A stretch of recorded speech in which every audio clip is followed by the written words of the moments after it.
അധ്യായം 7. സ്വർണ വണ്ടിൽ നിന്നും ലഭിച്ച ആ ക്രിസ്റ്റലിന്റെ ഉപയോഗം എന്തായിരിക്കുമെന്ന് ചിന്തിച്ചുകൊണ്ടിരുന്ന ലിയോയുടെ കയ്യിൽ നിന്നും ആ ബ്ലാക്ക് ക്രിസ്റ്റലിനെ തവളയുടെ മുഖമുള്ള നായ വിഴുങ്ങുന്നു.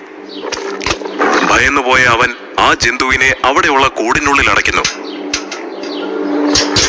വൈകാതെ അതിന്റെ രൂപം മാറാൻ തുടങ്ങുന്നു.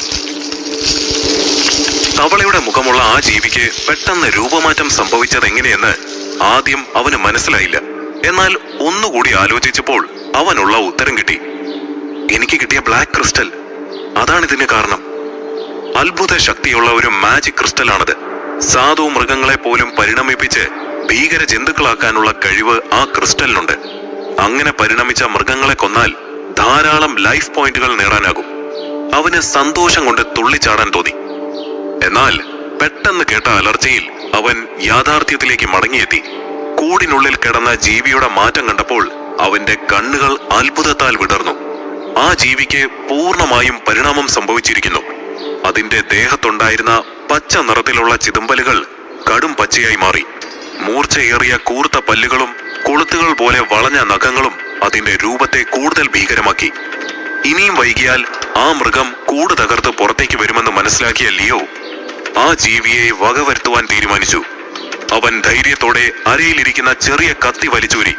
കൂടിനടുത്തേക്ക് പാഞ്ഞെത്തിയ ലിയോ കൂട് തകർത്ത് പുറത്തേക്ക് ചാടിയ ആ മൃഗത്തെ തന്റെ കത്തി ഉപയോഗിച്ച് പല തവണ ആഞ്ഞുകുത്തി. ആ പച്ച മൃഗം വലിയൊരു ശബ്ദത്തോടെ ലിയോയ്ക്ക് മുന്നിൽ ചത്തു വീണു. അവൻ ആശ്വാസത്തോടെ നെടുവേർപ്പെട്ടു. എങ്കിലും അപ്പോഴും അവന്റെ മനസ്സിൽ സംശയം പൂർണ്ണമായും മാറിയിരുന്നില്ല. തന്റെ ഊഹം ശരിയാണോ എന്ന് ഉറപ്പിക്കാൻ ലിയോ കത്തിയെടുത്ത് ആ മൃഗത്തിന്റെ വയറ് കീറി. അതിനുള്ളിൽ നിന്നും ആ കറുത്ത ക്രിസ്റ്റൽ പുറത്തേക്ക് വന്നു. അത് പ്രതീക്ഷിച്ചതാണെങ്കിലും ഒരു നിമിഷത്തേക്ക് അവൻ സ്തംഭിച്ചുപോയി. ഈ ഒരു ക്രിസ്റ്റൽ കാരണമാണോ ഇങ്ങനെ സംഭവിച്ചത്?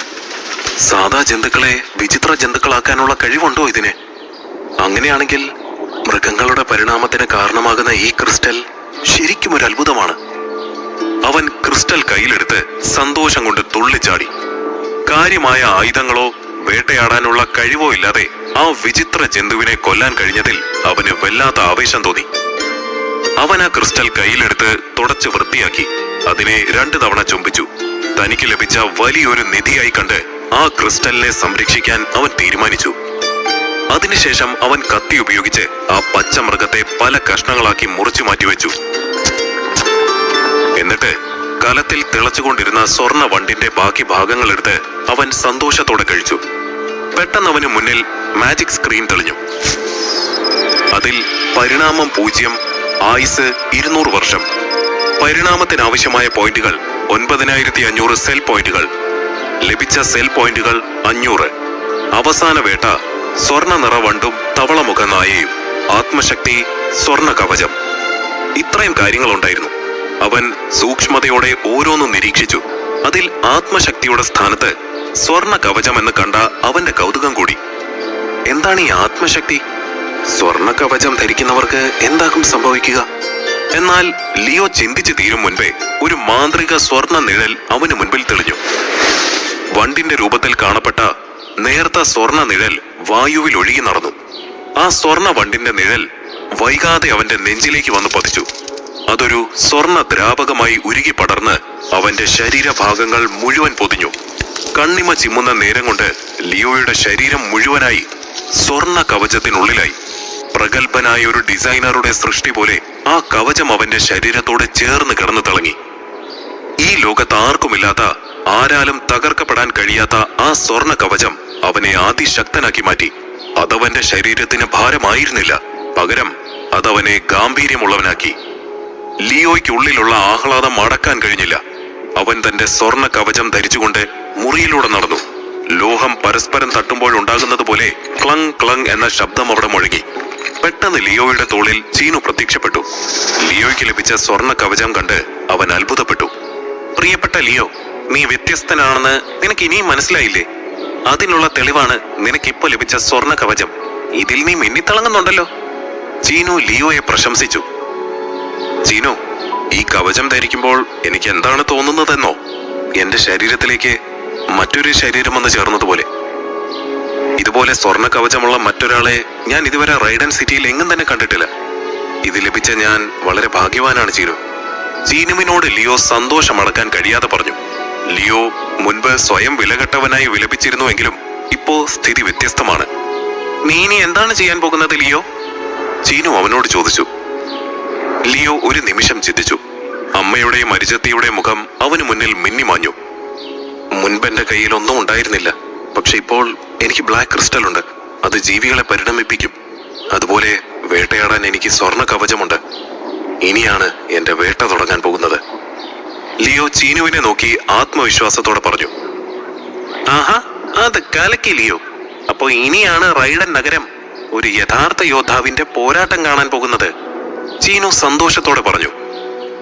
സ്വർണ്ണ കവചം മറയട്ടെ. ലിയോ പറഞ്ഞതും സ്വർണ്ണ കവചം മറഞ്ഞ് അവൻ സാധാരണ നിലയിലേക്ക് വന്നു. ഇനി മുതൽ അപകടകാരികളായ മൃഗങ്ങളെ വേട്ടയാടണമെന്ന തീരുമാനം അവനെടുത്തു. സാധാരണ മൃഗങ്ങളെ ജീവനോടെ പിടിച്ച് അവയ്ക്ക് ബ്ലാക്ക് ക്രിസ്റ്റൽ നൽകി പരിണാമം സംഭവിച്ചതിന് ശേഷം അവയെ വേട്ടയാടണമെന്ന് അവൻ തീരുമാനിച്ചു. അങ്ങനെ ചെയ്യുക വഴി സെൽ പോയിന്റുകൾ ധാരാളമായി ലഭിക്കുമെന്ന് അവൻ കണക്കുകൂട്ടി. ലിയോ വേട്ടയ്ക്ക് പോകാനുള്ള തയ്യാറെടുപ്പുകൾ തുടങ്ങി. ഇവിടെ കാണപ്പെടുന്ന വിചിത്ര ജന്തുക്കളിൽ ഏറ്റവും അപകടകാരികൾ വെട്ടുക്കിളികളാണ്. ഡസൻ കണക്കിന് വെട്ടുക്കിളികൾ കയർ താഴ്വരയിൽ ചുറ്റിത്തിരിയുന്നുണ്ട്. ചീനു പറയുന്നത് കേട്ട ലിയോ ചീനുവിനെയും കൂട്ടി അവിടേക്ക് തിരിച്ചു. ലിയോ കാട്ടിലൂടെ ആ ജീവികളെ അന്വേഷിച്ച് നടക്കുകയാണ്. ലിയോ, വെട്ടുകിളികളുടെ ശരീരത്തിലെ ശരിയായ ഭാഗം കണ്ടെത്തി കത്തി കൊണ്ട് ഒരു തവണ കുത്തിയാൽ തന്നെ അവ ചാവും. പക്ഷേ അവയെ പിടിക്കുക എന്നുള്ളത് അസാധ്യമാണ്. നീ ചിന്തിക്കുന്നതിനേക്കാൾ വേഗത അവയ്ക്കുണ്ട്. മാത്രമല്ല, കണ്ണിമ ചിമ്മുന്ന നേരം കൊണ്ട് അത് നിന്നെ 8 കഷ്ണമാക്കി വെട്ടും. അതുകൊണ്ട് ജീവൻ ആപത്താണെന്ന് തോന്നിയാൽ നീ ഓടാൻ മടിക്കരുത്. ചീനു വെട്ടുക്കിളികളെ കുറിച്ച് ലിയോയ്ക്ക് പറഞ്ഞു കൊടുത്തു. പെട്ടെന്ന് വിചിത്രമായ ഒരു ശബ്ദം കേട്ട ലിയോ മിണ്ടരുത് എന്ന് പറഞ്ഞുകൊണ്ട് കൈ ഉയർത്തി ചീനുവിനെ നിശബ്ദമാക്കി. ഏകദേശം 20 അടി അകലെയായി ഒരു വെട്ടുക്കിളി മേഞ്ഞ് നടക്കുന്നത് അവൻ കണ്ടു. അവൻ പതിയെ നടന്ന് ഒരു മരത്തിന് പുറകിൽ ഒളിച്ച് അതിനെ നിരീക്ഷിച്ചു. ഇളം തവിട്ട് നിറത്തിൽ 5.5 അടി നീളമുള്ള ആ ജീവിക്ക് 4 ചിറകുകൾ ഉണ്ടായിരുന്നു. നല്ല വേഗതയുള്ള ജീവികളാണ് വെട്ടുക്കിളികൾ. അരിവാൾ പോലെ മൂർച്ചയേറിയ മുൻകാലുകൾക്ക് അതിന്റെ ശരീരത്തെക്കാൾ നീളമുണ്ട്. ഇരുമ്പിന്റെ കാഠിന്യമുള്ള അതിന്റെ മുൻകാലുകൾ കൊണ്ട് മനുഷ്യന്റെ കാലുകൾ ഒറ്റ വെട്ടിന് വേർപെടുത്താൻ കഴിയും. അത്രത്തോളം അപകടകാരി ആയതുകൊണ്ട് തന്നെ വെട്ടുക്കിളികളെ വേട്ടയാടാൻ ആരും ശ്രമിക്കാറില്ല. എന്നാൽ ലിയോയുടെ കയ്യിൽ സ്വർണ്ണ കവചം ഉണ്ടായിരുന്നതുകൊണ്ട് ആ അപകടത്തെ ഓർത്ത് അവന് ഭയം തോന്നിയില്ല. മറിച്ച് അവൻ ചിന്തിച്ചതെല്ലാം കൂടുതൽ പോയിന്റുകൾ നേടുന്നതിനെ കുറിച്ച് മാത്രമാണ്. എന്തായാലും അതെന്നെ ആക്രമിക്കുന്നതിന് മുൻപേ ഞാൻ അതിനെ കണ്ടത് നന്നായി. നേരിട്ടുള്ള പോരാട്ടത്തിലൂടെ അതിനെ ജയിക്കാൻ കഴിയുമെന്ന് തോന്നുന്നില്ല. പിന്നിലൂടെ തന്നെ അതിനെ വേട്ടയാടണം. സ്വർണ്ണ കവചം വരട്ടെ, ലിയോ പറഞ്ഞു. ഒരു നിമിഷം കൊണ്ട് അവന്റെ ശരീരം സ്വർണ്ണ കവചത്താൽ പൊതിഞ്ഞു. ലിയോ സാവധാനം ആ ജീവിക്ക് അടുത്തേക്ക് നീങ്ങി. ലിയോ, സൂക്ഷിക്കണേ, മുന്നറിയിപ്പ് നൽകിക്കൊണ്ട് ചീനു അപ്രത്യക്ഷമായി. ചെറിയൊരു കത്തി കയ്യിൽ മുറുകെ പിടിച്ചുകൊണ്ട് ലിയോ ആ ജീവിയുടെ അടുത്തേക്ക് നടന്നു. ഏകദേശം 6 അടി അകലെ ആ ജീവികളെ കണ്ട ലിയോ ഇനി ഒരവസരം കിട്ടില്ലെന്ന് കരുതി ആക്രമിക്കാൻ തയ്യാറായി. അവൻ ആക്രമിക്കാനായി അവിടേക്ക് പാഞ്ഞു കയറിയതും ചിറകുകൾ വിടർത്തി മിന്നൽ വേഗത്തിൽ പറന്നു വന്ന വെട്ടുക്കിളികൾ അവന്റെ തലയിൽ അതിന്റെ കൂർത്ത നഖങ്ങൾ ഉപയോഗിച്ചടിച്ചു. അവന്റെ കാലിടറി താഴേക്ക് വീണു. എന്താണ് സംഭവിച്ചതെന്ന് തിരിച്ചറിയും മുൻപ് തന്നെ വെട്ടുക്കിളികൾ അവനെ ആക്രമിച്ച് തലങ്ങും വിലങ്ങും അടിച്ചു. സ്വർണ്ണ കവചം ഇല്ലായിരുന്നുവെങ്കിൽ അവന്റെ ശരീരം അതിനോടകം തന്നെ പല കഷ്ണങ്ങളായി ചിതറിപ്പോയേനെ. അത്ര തീവ്രമായിരുന്നു അവയുടെ ആക്രമണം. കയ്യിൽ മുറുകെ പിടിച്ച കത്തിയുമായി അവൻ ധൈര്യത്തോടെ നിലത്ത് നിന്ന് എഴുന്നേറ്റ് നിന്നു. എന്ന ശബ്ദത്തോടെ വെട്ടുകിളികൾ അവനെ ആക്രമിക്കാനായി പാഞ്ഞെടുത്തു. അരിവാൾ പോലെയുള്ള നഖങ്ങൾ ഉപയോഗിച്ച് അവ അവനെ ആക്രമിച്ചു. തന്റെ സ്വർണ്ണ കവചം കൊണ്ട് ആ ആക്രമണത്തെ തടുത്ത ലിയോ കത്തി ഉപയോഗിച്ച് തന്നെ ആക്രമിച്ച വെട്ടുകിളികളുടെ വയറിനെ കുത്തിക്കീറി. വയർ പിളർന്ന് പച്ച രക്തം പുറത്തേക്ക് കുതിച്ചു ചാടി. അത് നിലത്തേക്ക് പതിഞ്ഞ് പിടഞ്ഞു ചത്തു. ലിയോ വെപ്രാളത്തോടെ അവന്റെ സ്വർണ്ണ കവചം പരിശോധിച്ചു. അതിനെന്തെങ്കിലും കേടുപാടുകൾ സംഭവിച്ചു കാണുമോ? അവൻ ഭയപ്പെട്ടു. എന്നാൽ കവചത്തിൽ ഒരു പോറൽ പോലും ഇല്ലായിരുന്നു. ലിയോ സന്തോഷം കൊണ്ട് ആർത്തു വിളിച്ചു, ഈ സ്വർണ്ണ കവചം കാരണമാണ് എനിക്ക് ജയിക്കാൻ കഴിഞ്ഞത്. ചീനു, നീ കാണുന്നില്ലേ, എനിക്കിനി എത്ര അപകടകാരിയായ മൃഗത്തെയും കൊല്ലാം. ഇന്നു മുതൽ എനിക്ക് ഒന്നിനെയും പേടിയില്ല, ലിയോ ആത്മവിശ്വാസത്തോടെ ഉറക്കെ പറഞ്ഞു. ലിയോയ്ക്കുണ്ടായ ജയം അവന്റെ ധൈര്യത്തെ വർദ്ധിപ്പിച്ചു. ഭയത്തെ അതിജീവിച്ച ലിയോ ഒളിവേട്ട അവസാനിപ്പിച്ച് കയർ താഴ്വരയിലൂടെ ധൈര്യത്തോടെ മുന്നേറി. ആക്രമിക്കാൻ പാഞ്ഞു വരുന്ന ലിയോയെ കണ്ട് പരിഭ്രാന്തരായ ഒരു കൂട്ടം വെട്ടുക്കിളികൾ അവനെ ആക്രമിച്ചു. സ്വർണ്ണ കവചം കൊണ്ട് അവയുടെ ആക്രമണത്തെ എതിരിട്ട ലിയോ അനേകം വെട്ടുക്കിളികളെ കൊന്നു. താമര കയർ താഴ്വരയിലേക്ക് വന്നു. ഒരു മാസക്കാലമായി അവൾ വെട്ടുക്കിളികളെ വേട്ടയാടുന്നതിനായി പല പദ്ധതികൾ ആസൂത്രണം ചെയ്യുന്നു. എന്നാൽ അവിടെ എത്തിയ അവൾക്ക് എന്തൊക്കെയോ അസാധാരണമായി തോന്നി. ഒരു മൈലോളം അന്വേഷിച്ച് നടന്നിട്ടും ഒരു വെട്ടുക്കിളിയെ പോലും അവൾക്ക് കണ്ടെത്താൻ കഴിഞ്ഞില്ല. പകരം തറയിൽ പടർന്നു കിടക്കുന്ന പച്ച രക്തം അവൾ കണ്ടു. അപകടകാരിയായ ആ ജീവികളെ ആരോ കൊന്ന് വലിച്ചഴിച്ചു കൊണ്ട് പോയിരിക്കുന്നതായി അവൾക്ക് മനസ്സിലായി. എനിക്ക് മുൻപ് ആരോ ഇവിടേക്ക് വന്ന് എല്ലാ വെട്ടുക്കിളികളെയും വേട്ടയാടി. എന്നാലും ആരായിരിക്കും അത്? മൃഗലോചനന്റെ സംഘമാണോ, അതോ എന്റെ ലീഡർ വിപാശയുടെ സംഘമോ? പക്ഷേ റൈഡനിലെ ആളുകളാണ് അവിടേക്ക് വന്നതെങ്കിൽ അവരെവിടെ? പോരാട്ടത്തിന്റെ എന്തെങ്കിലും അടയാളങ്ങൾ അവശേഷിപ്പിച്ചേനെ. ഇതാര് ചെയ്തതാണെന്ന് മനസ്സിലാകുന്നില്ലല്ലോ. അവൾ ആശയക്കുഴപ്പത്തോടെ ചുറ്റിനും നോക്കി സ്വയം പറഞ്ഞു. മുന്നോട്ട് നടക്കും തോറും കൂടുതലായി പച്ച നിറം നിലത്ത് പടർന്നിരിക്കുന്നത് അവൾ ശ്രദ്ധിച്ചു. ആ അടയാളത്തെ പിന്തുടർന്നവൾ ഒരു സ്ഥലത്തെത്തി. അവൾക്ക് സ്വന്തം കണ്ണുകളെ വിശ്വസിക്കാൻ കഴിഞ്ഞില്ല. കുന്നുപോലെ കൊന്നുകൂട്ടിയിരിക്കുന്ന വെട്ടുക്കിളികൾക്ക് മുകളിൽ രാജകീയമായി നിൽക്കുന്ന ഒരു സ്വർണ്ണ രൂപം.